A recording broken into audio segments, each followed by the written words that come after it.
Ulaya jana utabiri wako ulitimia. PSG Paris Saint-Germain ya Ufaransa, mabingwa watetezi wa taji la UEFA, walishinda Bayern Munich mabao 5-4 katika nusu fainali ya kwanza ilichezwa katika uwanja wa Parc des Princes jijini Paris.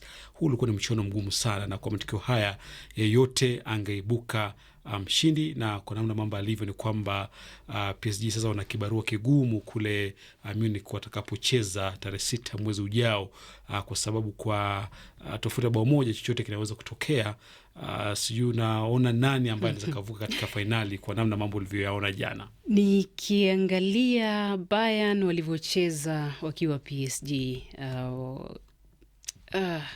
PSG watakuwa na mlima kwa sababu Bayern watakuwa nyumbani katika duru ya pili ya mchezo huo. Kwa hivyo tutarajie kwamba PSG wanaweza wakaondolewa. Na wao wanasema kwamba kwa nyumbani mashabiki wanakuwa na mchezaji wa 11, kwa hivyo tutasubiri kuona, lakini chochote kinaweza kutokea. Usishangae PSG nao wakienda kule na kuwafunga Bayern Munich kata mabao 3-0. Chochote kinawezekana. Lakini leo kutakuwa na mechi ya nusu finali ya pili kati ya Atletico Madrid na Arsenal.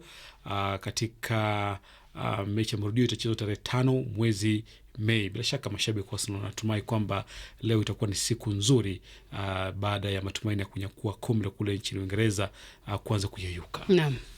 Na turejelee barani Afrika kabla kuelekea michuano ya kombe la dunia, ni kwamba rais wa shirikisho la soka duniani FIFA Gianni Infantino ametangaza kwamba kiwango cha fedha kitakachogawiwa timu 48 ambazo zitacheza katika mashindano hayo sasa kimeongezeka na kufikia dola milioni 900 kila timu ambayo inashiriki katika mashindano hayo.